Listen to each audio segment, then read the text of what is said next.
ಬೆಂಗಳೂರಿನ ಫ್ರೀಡಂ ಪಾರ್ಕ್ನಲ್ಲಿ cockroach Janata party ವತಿಯಿಂದ ಕೇಂದ್ರ ಶಿಕ್ಷಣ ಸಚಿವರ ರಾಜೀನಾಮೆಗೆ ಆಗ್ರಹಿಸಿ ಭಾರೀ ಪ್ರತಿಭಟನೆ ನಡೆಯಿತು.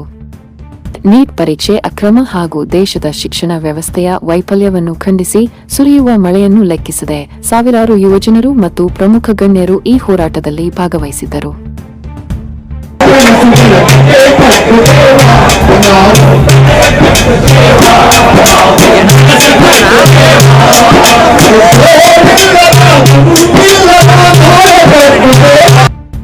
ಮಧ್ಯಾಹ್ನದಿಂದಲೇ ಬೆಂಗಳೂರಿನಲ್ಲಿ ಸುರಿದ ಮುಸುಗುಧಾರೆ ಮಳೆಯನ್ನು ಲೆಕ್ಕಿಸದೆ ಕೈಯಲ್ಲಿ ರಾಷ್ಟ್ರಧ್ವಜ ಹಾಗೂ ಸಂವಿಧಾನದ ಪ್ರತಿಗಳನ್ನು ಹಿಡಿದ ಸಾವಿರಾರು ವಿದ್ಯಾರ್ಥಿಗಳು ಮತ್ತು ಯುವಕರು ಪ್ರತಿಭಟನಾ ಸ್ಥಳದಲ್ಲಿ ಜಮಾಯಿಸಿದ್ದರು. ಕೇಂದ್ರ ಸರ್ಕಾರದ ವಿರುದ್ಧ ಹಾಗೂ ರಾಷ್ಟ್ರೀಯ ಪರೀಕ್ಷಾ ಸಂಸ್ಥೆ ವಿರುದ್ಧ ಗಂಟೆಗಟ್ಟಲೆ ಘೋಷಣೆಗಳನ್ನು ಕೂಗಿದರು.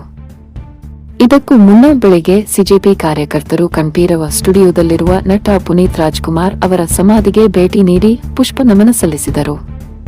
ಈ ಯುವ ಚಳವಳಿಗೆ ಸಾಥ್ ನೀಡಲು ಖ್ಯಾತ ಬಹುಭಾಷಾ ನಟ ಮತ್ತು ಹೋರಾಟಗಾರ ಪ್ರಕಾಶ್ ರಾಜ್ ಹಾಗೂ ಲಡಾಖ್ನ ಪ್ರಖ್ಯಾತ ಪರಿಸರ ಮತ್ತು ಶಿಕ್ಷಣ ಸುಧಾರಕ ಸೋನಂ ವಾಂಗ್ಚುಕ್ ನೇರವಾಗಿ ಫ್ರೀಡಂ ಪಾರ್ಕ್ ಪ್ರತಿಭಟನಾ ಧರಣಿಗೆ ಆಗಮಿಸಿದ್ದರು.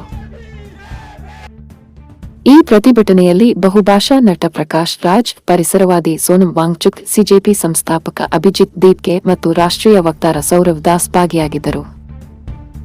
ಸಾಮಾಜಿಕ ಜಾಲತಾಣದ ಒಂದು ಜೋಕ್ನಿಂದ ಆರಂಭವಾದ ಈ ಕಾಕ್ರೋಚ್ ಮೂವ್ಮೆಂಟ್ ಇಂದು ದೇಶದ ರಾಜಕೀಯ ಮತ್ತು ಶೈಕ್ಷಣಿಕ ವಲಯದಲ್ಲಿ ಬಿರುಗಾಳಿ ಎಬ್ಬಿಸಿದೆ. ಬೆಂಗಳೂರಿನ ಈ ಯುವ ಶಕ್ತಿಯ ಪ್ರದರ್ಶನಕ್ಕೆ ಕೇಂದ್ರ ಸರ್ಕಾರ ಹೇಗೆ ಪ್ರತಿಕ್ರಿಯಿಸಲಿದೆ ಎಂಬುದನ್ನು ಕಾದು ನೋಡಬೇಕಿದೆ. ಮುರಳೀಧರ, ಟಿವಿ10 ನ್ಯೂಸ್, ಬೆಂಗಳೂರು.